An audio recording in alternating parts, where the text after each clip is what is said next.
आप सभी अतिथि शिक्षकों का मेरे YouTube चैनल पर आपका स्वागत है।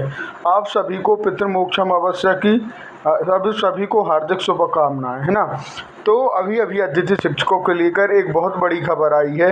वह खबर यह है कि पिछले साल से ही अतिथि शिक्षकों के लिए एक आदेश बार बार जारी किया जा रहा था, लेकिन अभी तक उस आदेश का किसी भी, है ना, संकुल प्रचार हो या स्कूल हो या, है ना, जिला के डीओ सर हों, किसी ने भी अभी तक उस आदेश को लेकर के कोई भी जो है कार्यवाही वो अभी नहीं की।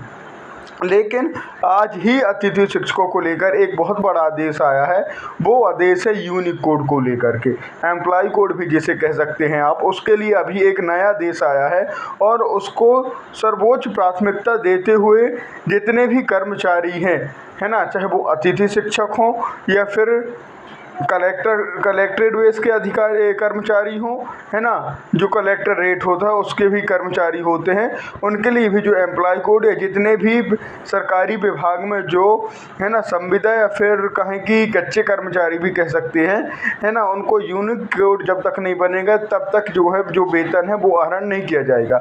वो आदेश और उसका जो प्रारूप है, फॉर्म किस तरह से लगेगा, अगर आपको चाहिए तो मैं अपने डिस्क्रिप्शन में फॉर्म की जो लिंक है या फॉर्म की जो फोटो कॉपी है ना, PDF है, मैं वो डाल दूंगा। तो देखते हैं क्या आदेश आया है।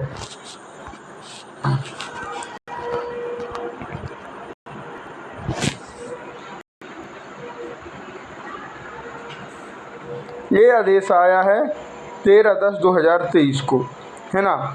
तो लिखा जनशिक्षा केंद्र प्रभारी, जनशिक्षा केंद्र मायना भदौरा पटाई वैसे यूनिक एम्प्लॉय कोड बनाए जाने के संबंध में दस्तावेज उपलब्ध कराने बाबत श्रीमान का शिक्षा अधिकारी महोदय गुना का पत्रांक यूनिक कोड 2023 1029 गुना दिनांक 12/10/2023 वैसे अंतर्गत संदर्भित पत्र के माध्यम से जिला कोषालय अधिकारी गुना के निर्देशानुसार आपके जनशिक्षा केंद्र अंतर्गत कार्यरत समस्त वर्ग के अतिथि शिक्षक एवं अंशकालीन भृत्यों को यूनिक कोड एम्प्लॉय कोड बनाए जाना है तथा पत्र के संलग्न दिए जा रहे प्रपत्र कर्मचारी डाटा पर जानकारी तैयार करवाकर 3 दिवस में इस कार्यालय में अनिवार्य रूप से जमा करने की व्यवस्था करें। जानकारी के साथ कर्मचारी के Aadhaar card, PAN card, bank passbook की छाया प्रति एवं जन्म दिनांक सत्यापन हेतु अंक सूची की फोटो प्रति अनिवार्य रूप से संलग्न करें।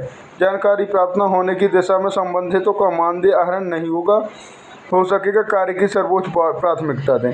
तो कहा गया है कि जो यूनिक कोड है गुना का जो है ना, कार्यालय प्रचार शासकीय उच्चतर माध्यमिक विद्यालय जिला गुना द्वारा जारी किया गया है, जिसमें अतिथि शिक्षकों के डाइस कोड से संबंधित, है ना, और जो भ्रष्ट कर्मचारी उनका डाइस कोड जब तक नहीं बनेगा तब तक जो वेतन है वो आहरण नहीं किया जाएगा, है ना। उसके लिए एक फॉर्मेट भी दिया गया, दिखाते हैं फॉर्मेट क्या है। फॉर्मेट आपके सामने कर्मचारी डाटा, है ना, आप प्रथम नाम, मध्य नाम इंग्लिश से, फिर हिंदी से, फिर शैक्षणिक योग्यता, श्रेणी, है ना, विकलांगता, यदि हाँ तो विवरण, प्रतिशत, है ना, आधार नंबर आपका, पैन नंबर आपका, है ना, mobile number, email ID, bank विवरण, नॉमिनी विवरण कि अगर आपको कुछ हो गया तो आपके जो नॉमिनी है उसका, है ना। तो इस तरह से जो है फॉर्मेट वो जारी कर दिया गया है और धीरे धीरे आप लोगों का जो मासिक वेतन है अतिथि शिक्षकों का वो मिलेगा।